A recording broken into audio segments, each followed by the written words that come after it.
Hey, what's up, coaches? Jason here. So today's little training is going to be on how to structure your actual coaching session. So today's agenda is basically going to be what we're going to do pre-session, um, warm-ups, conditioning, skills, and then your cool down. Right now, your pre-session. Now, this is based on basically what your overall game plan is. You know that going into the season, you know more or less the type of players that you're going to have and the type of game that you're going to be playing. So, obviously, you have strategies in place that you want to implement within games. You got tactics, and then obviously you need to focus on the skills in order to implement the tactics, which all falls underneath your strategy. So, when it comes to your pre-session, what you need to focus on is basically it's going to depend on obviously what time of the season it is. So you need to focus. You might have a specific objective for the month. It might be an objective or a focus for the week, or it might be a focus based on your previous game. So feedback from your previous game. There's maybe certain elements of the game that the team wasn't good at, and that's going to be our focus for the week. So it's important that you let your players know what your obviously what your overall structure is and the things that we're going to be focusing on as a team. Like I said, I just like my players knowing what exactly is going on so that every session isn't a surprise. They know what we're going to be working on and they know what our overall plan is on the day itself. Communicating what is going to happen during that session, so this can be either via email, via text message, where you're just telling all your players, look, this is what we're going to be focusing on in this session. And then just you don't have to go into detail about what you're going to be doing. You just say, well, look, if your session is based on feedback from the previous game, you're just going to say, okay, well, look, we didn't do very well at this aspect of the game, so what we're going to be doing tonight is concentrating on that. So yeah, bring your A game, right? At the session itself, even before the session starts, what I call it a whiteboard summary. So if you do have a big whiteboard at the club, or you can just print off on a piece of paper what the structure is for tonight's session. Again, you don't have to go into details because we all know you might plan a session. Within that session there might be an element would you think you're just going to breeze over because it should be self-explanatory, or the guy should be able to do it pretty easily, and then they end up not doing it, so you spend more time and you have to change your session on the fly. So the whiteboard session or your whiteboard summary is again just a brief summary of what's going to happen. So first thing being, if the guys have got areas they need to work on, whether it be flexibility, whatever time you start. If you start at whatever 7:15, they've got to be out there by 7. They're doing their own warm-ups, working on their little weaknesses, and 7:15 we're starting. All right. The warm-up itself, now this can either be coach or player led. I like walking around, speaking to the guys, while perhaps have one of the players running through the warm up. That just gives your players a bit of responsibility, and just gets them involved, right? Also, what we want to be doing during this warm up is just going over again. You've told them in the email or the text message, this is what we're going to do. You have your whiteboard telling them exactly what we're going to do. And again, just for the third time, you just want to go over again. Just get them refocused, just in case they didn't read the email or check the whiteboard, that everyone's just on the same level. The warm up itself, we're going to be doing some cardiovascular priming, so just making sure that we're getting the heart rate up, getting the guys slightly out of breath, doing some dynamic flexibility and mobility, and then just basic skill and movement patterns, so passing, getting up off the floor, rolling, popping off the floor. So just basic things that, like I said, you take for granted, okay, but it becomes a movement pattern by practicing it over and over, right?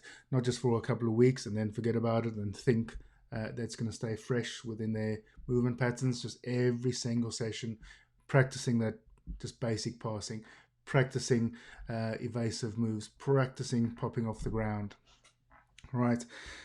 We then go into the conditioning itself, right? Now this is going to be dependent on a few things. So what we do is going to be obviously dependent on what time of the season. So a pre-season is going to look different to start of the season, mid-season, and end season. So it's all going to be based on what time of the season it is, and that's going to determine what length of time that you're spending on a certain element. So, like I said, just important to know where we are in the season, and that's going to determine how long and what we're going to be doing. You do want to focus on three main aspects: power and speed.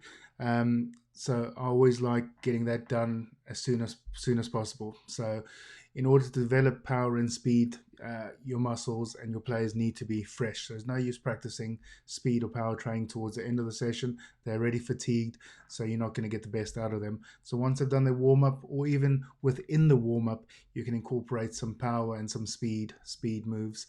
You then want to focus on aerobic and anaerobic conditioning, and then some game specific drills. Now 2 and 3 you can either change round or you can combine them. So I like combining them, where you're getting the guys out of breath and then getting them doing some form of skills like a passing drill or something. So they'll be practicing obviously the drill, but we're also practicing it under fatigue, which is obviously going to happen in a game. You're not going to stay fresh in the game. It's always the first 5-10 minutes that passing is spot on, and as you progress through the match, as the guys get fatigued, then obviously those skills start lacking. So we want to practice the skills under fatigue, so that when we go into a game, right, they're used to being tired and being still able to actually perform that skill.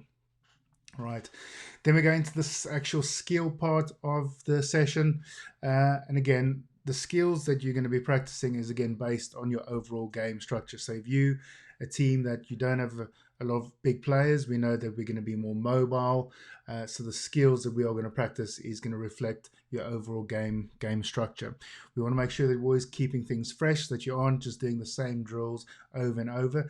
Yes, we want to do the same movement patterns, being able to do a 5-meter pass. Okay, but we also want to change within the session, the different drills. So they're still working the same skill, but just always just trying to freshen up and change the drill in which we're doing it. Right, and then I said you get better as a team by training as a team. Now, what I mean by this is a lot of people will say, oh, they've played, there's been the same team for 6 games in a row and the guys are really starting to gel. So you don't want to leave that just to every Saturday. So every Saturday we're playing together as a team, and that just means once a week we get to work together as a team, and then we start gelling. So you can incorporate gelling and working as a team within the session itself. All right.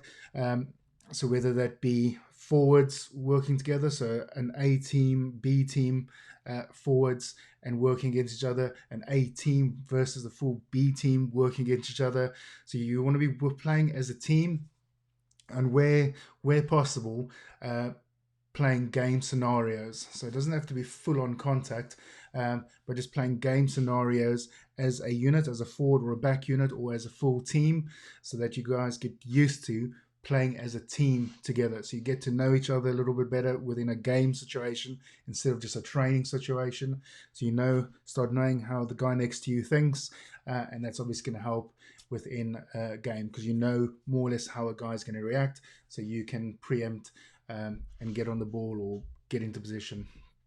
Right, the skills themselves, obviously we want to do handling drills, we want to do different running patterns, game specific drills like unit drills, so the forwards going and doing the scrums and lineouts, the backs doing their moves, doing their kicking, and then like I said, you want to get together as a team and work together as a team on a skill, or some form of structure.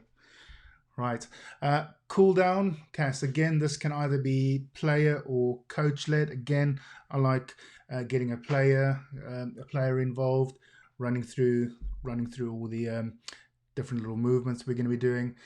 You want to use the cooldown to reinforce what you've just done in the session. Right, so go over again. This was the focus for today. thought we did this really well. I think we can still work on this. So just reinforcing what we're doing, keeping that fresh in their mind, and then quizzing players. So what I mean by this is, for example, let's say today we were practicing different scenarios on different areas of the pitch. So in our own 22, right, we decide, okay, well, we're going to keep things nice and tight, and we just want to get out of there, kick it out. Um, Between our 10 and their 22, we're going to call it our attacking zone, where we maybe want to spread out a little bit more, trying to create more space so we can get in between them. And then within their 22 is the red zone, where we again just laser focused, and we want to make sure we're in the 22, so we're going to come away with points. So you can quiz your players. That's the aspects we're working on. So you can ask Johnny, okay, Johnny, in our 22, okay, what's our focus, right? Andy, in their 22, what's our focus there? So you can just quiz the players, right? So that again, just that you reinforce the things that you're doing within your session. So we said cool down. Again, we want to keep it nice and dynamic, just going through different little mobility movement patterns. You want to do what I call a little battle cry. So once you've done the cool down, you've done the reinforcing of what you've done your little quiz, you can get together in a little huddle. Some teams like to do a little word and a strange clap. Others like to do a battle cry. So whatever works for you, just to create some camaraderie and togetherness as a team. And then once you guys are walking in towards a club, you can just bring in maybe 2-3 players and just ask them for feedback on the session. Because like I said in our previous video, you always want to be tweaking, you always want to be improving. So after each session, you want to get a bit of feedback from the players. You know, a senior player, a junior player, you know, not just the same guys the whole time. So you, like I said, you want to get that feedback to make sure that you are, as a coach, that you are progressing, getting better, and that the sessions are getting better, and that the guys understand what they're doing, and that we make any tweaks where we need.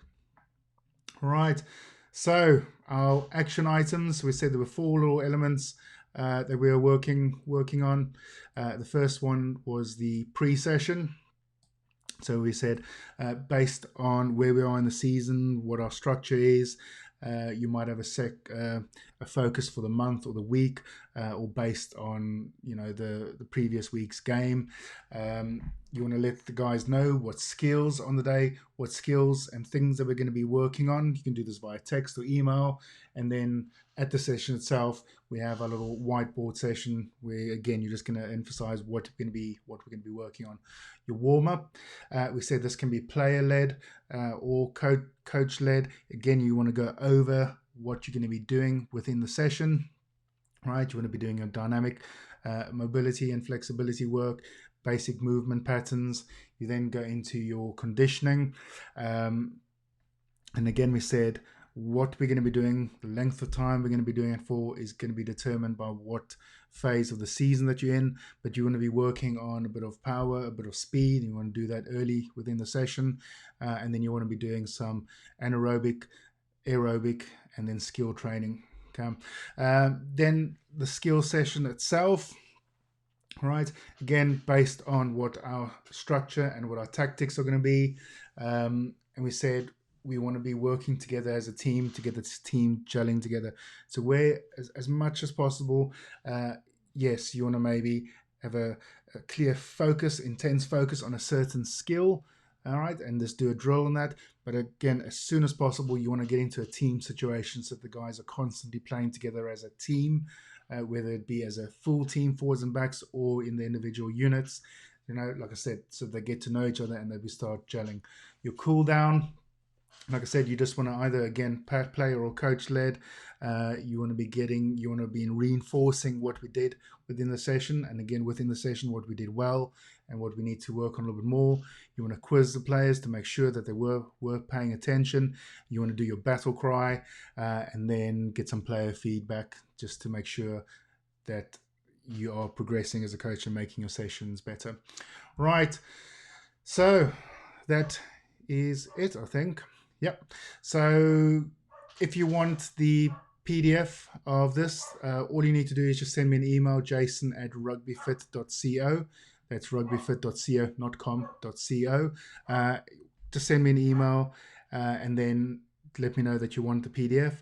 Also, if you want to work with me directly, I do run a coaching program or mentorship where I actually help you as a rugby coach actually start up your own business. So whether that be just purely online where you're selling programs or doing like video coaching, whether it be in person, whether it be training camps, training people one-on-one groups, or maybe a hybrid of the two. So if you are interested in working with me, or again, just email me at jason@rugbyfit.co. Let me know that you're interested in working with me, joining our mentorship program.